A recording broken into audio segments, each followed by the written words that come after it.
Russia का कहना है कि वो भारत को जल्दी से जल्दी 12 Su-30 MK और 21 MiG-29 को डिलीवर करने वाले हैं।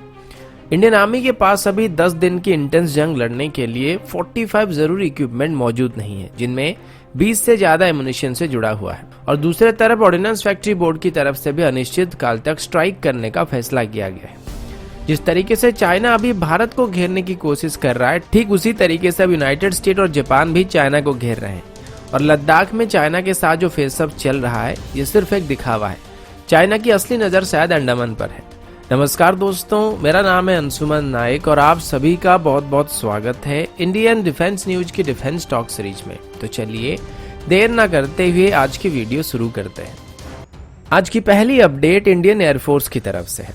एक दिन पहले मैंने आप सभी को बताया था कि भारत की तरफ से भी रशिया से एडिशनल 33 नए फाइटर जेट को इमरजेंसी परचेज के तौर पर खरीदने का फैसला किया गया है। इसमें 12 Su-30 MK और 21 MiG-29 एयरक्राफ्ट होने वाले हैं।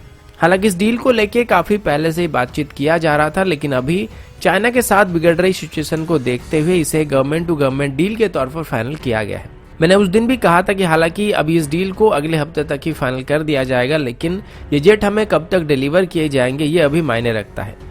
इमरजेंसी परचेज के अंदर जितने भी डील को फाइनल किया जाता है, उनकी डिलीवरी जो होती है वो 1 साल के अंदर ही शुरू हो जाती है और कम से कम एक बैच को 1 साल के अंदर ही डिलीवर कर दिया जाता है। लेकिन यहाँ पर अभी कोई भी स्पेसिफिक टाइमलाइन नहीं दिया गया है। लेकिन आज रशिया की तरफ से बताया गया है कि वो जल्दी से जल्दी इंडियन एयरफोर्स को इन 33 जेट को डिलीवर करने की कोशिश करने वाले हैं। अब भारत को जिन MiG-29 को डिलीवर किया जाएगा, इनको लेटेस्ट यूपीजी स्टैंडर्ड में अपग्रेड करके डिलीवर किया जाएगा। साथ ही इनमें रशियन और वेस्टर्न ओरिजिन वेपन को भी इस्तेमाल किया जा सकता है, जो कि पहले हमारे लिए सिर्फ रशियन ओरिजिन वेपन के साथ ही लिमिटेड था। अगला अपडेट इंडियन आर्मी की तरफ से है और ये खबर काफी चिंताजनक है। TNN में अभी इसको लेके एक रिपोर्ट आई है, जिसके मुताबिक अभी बॉर्डर में जिस तरीके के हालात चल रहे हैं, ऐसे में इंडियन आर्मी के पास अभी 45 क्रिटिकल आइटम की शॉर्टेज है। इसमें 20 अलग अलग प्रकार की एमुनेशन है, गर्म कपड़े भी है जिनको आमतौर पर हिमालयन रीजन में पहनना पड़ता है, और पैराचूट है जिनको किसी सीक्रेट ऑपरेशन के दौरान इस्तेमाल किया जाता है। टाइम्स ऑफ इंडिया के मुताबिक हमारे आर्मी के पास जो 20 अलग अलग प्रकार की एमुनेशन है, उनकी स्टॉक 10 आई के नीचे है। यानी कि अगर एक 10 दिन की जबरदस्त लड़ाई लड़ी जाती है तो 10 दिन बाद ये खत्म हो जाएंगे। और ये जो 20 प्रकार की एमुनेशन है, इनको मेनली ऑर्डिनेंस फैक्ट्री बोर्ड की तरफ से सप्लाई किया जाता है और 5 ऐसा आइटम है जिनको इंपोर्ट किया जाता है। लेकिन अगर आपको याद होगा तो इस तरीके के आर्टिकल अभी नहीं बल्कि इससे पहले भी कई बार आ चुके हैं। पिछली बार इस तरीके की एक और आर्टिकल बालाकोट एयर स्ट्राइक के दौरान पब्लिश किया गया था कि इंडियन आर्मी के पास 10 दिन की इंटेंस जंग लड़ने लायक सफिशिएंट एमुनेशन मौजूद नहीं है। लेकिन फिर उसके बाद आर्मी की तरफ से काफी सारे वेपन को खरीदा गया था और ये स्टेटमेंट भी आर्मी की तरफ से दिया गया था कि हमारे पास सफिशिएंट हथियार अभी मौजूद है। और अभी भी इंडियन आर्मी की तरफ से वेपन की शॉर्टेज को लेके कोई भी ऑफिशियल स्टेटमेंट इशू नहीं किया गया है। लेकिन फिर भी इस आर्टिकल में कुछ बातें ऐसे भी है जिन पर गौर किया जा सकता है। जैसे कि अगर इंडियन आर्मी का वेपन रिजर्व फुल भी है, पर पिछले 3 महीनों से हमारे सभी ऑर्डिनेंस फैक्ट्री बोर्ड की तरफ से मैक्सिमम तौर पर वेपन की जगह पर सैनिटाइजर या फिर पर्सनल प्रोटेक्टिव इक्विपमेंट बनाया जा रहा है, तो वेपन की जो सप्लाई चेन था वो काफी हद तक रिड्यूस हो गई है। और अभी एक और दिक्कत ये है कि हमारे ऑर्डिनेंस फैक्ट्री बोर्ड के करीब 80,000 से ज्यादा एम्प्लॉई अनिश्चित काल तक स्ट्राइक पर है। और अभी हमारे डिपार्टमेंट ऑफ डिफेंस प्रोडक्शन की तरफ से ऑर्डिनेंस फैक्ट्री बोर्ड को इन आइटम्स की सप्लाई चेन को मेंटेन रखने के लिए कहा जा रहा है। लेकिन ऑर्डिनेंस फैक्ट्री बोर्ड की एम्प्लॉय की संगठन की तरफ से ये कहा जा रहा है कि वो निश्चित रूप से इंडियन आर्मी को हर एक जरूरी इक्विपमेंट को सप्लाई करते रहेंगे, लेकिन गवर्नमेंट की तरफ से बस ऑर्डिनेंस फैक्ट्री बोर्ड को प्राइवेटाइज करने का जो निर्णय लिया गया था उसको वापस ले लिया जाए। अगला अपडेट चाइना को लेके। जब से चाइना के साथ लद्दाख में फेस ऑफ हुआ है, तब से चाइना भारत को कई तरफ से घेरने की कोशिश कर रहा है। एक तरफ पाकिस्तान है जो कि इस मौके का इंतजार कर रहा है कि कब भारत और चाइना के बीच आमने सामने की लड़ाई हो जाए और वो बीच में कटप्पा बनने की काम करे। ठीक उसी तरीके से अभी चाइना की तरफ से नेपाल को भी भारत के खिलाफ भड़काया जा रहा है। यानी कि कुल मिलाकर चाइना भारत को घेरने की कोशिश कर रहा है।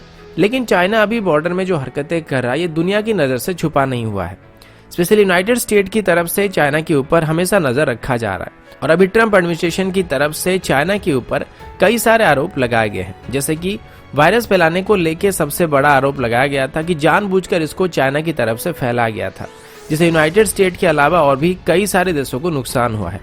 इसके बाद अब यूनाइटेड स्टेट की कांग्रेस में लाइन ऑफ एक्चुअल कंट्रोल में चाइना की तरफ से जिस प्रकार की एग्रेशन दिखाया जा रहा है उसको डिस्कस किया जा रहा था, जहां पर सभी लोग भारत का समर्थन कर रहे थे और बात यहीं पर खत्म नहीं होती है, क्योंकि अभी जापान की तरफ से भी अपने 4 मेन मिलिट्री बेस में patriot PAC-3 missile defence system को डिप्लॉय कर दिया गया है। और जापान का कहना है कि चाइना सिर्फ लाइन ऑफ एक्चुअल कंट्रोल में नहीं बल्कि साउथ चाइना सी में भी जंग जैसे हालात को बनाने की कोशिश कर रहा है। और यूनाइटेड स्टेट की तरफ से भी अपनी 2 एयरक्राफ्ट कैरियर को साउथ चाइना सी के पास डिप्लॉय किया गया है, ताकि चाइना बाद में जापान या फिर ताइवान जैसे किसी देश के ऊपर दबाव ना डाल सके। अगला अपडेट अंडमान और निकोबार आइलैंड को लेके है। अगर आपको याद होगा तो पिछले हफ्ते हमारे नेवी के चीफ ने ये बात कहा था कि अगर चाइना की स्ट्रेटेजी को नजर में रखा जाए तो वो लाइन ऑफ एक्चुअल कंट्रोल में तनाव को बढ़ा जरूर रहे, लेकिन एक्चुअल हमला यहाँ पर नहीं होने वाला है।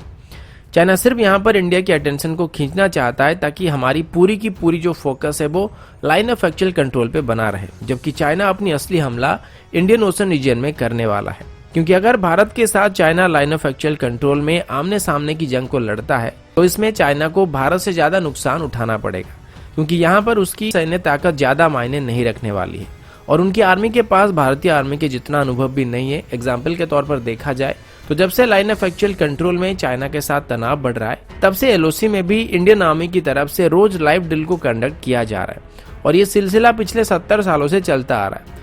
इसीलिए रियल वर्ल्ड कंडीशन में अगर लड़ाई लड़ने के अनुभव की बात की जाए तो उसमें भारत को वो पीछे नहीं छोड़ सकते हैं। और ये बात अभी पीपल लिबरेशन आर्मी के एक टॉप डिफेंस एक्सपर्ट्स ने कुछ ही दिन पहले ही कहा था और अभी भी उनकी कंपनी पीपल लिबरेशन आर्मी को मेजर आर्म को सप्लाई कर रही है।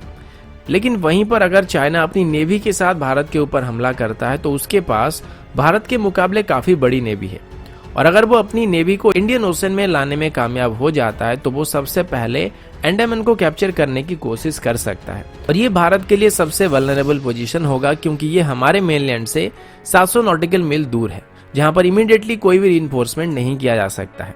तो वहां पर हमारा जो भी मेन डिफेंस रहेगा वो नेवी की तरफ से रहेगा।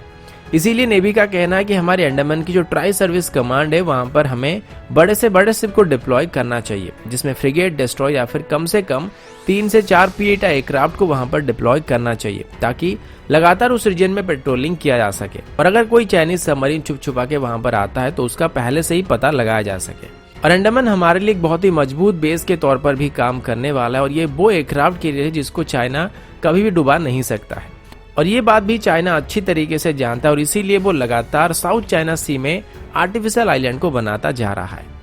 तो दोस्तों अभी के लिए इतना ही, मिलता हूँ आपसे अगले वीडियो में, तब तक के लिए जय हिंद, वंदे मातरम।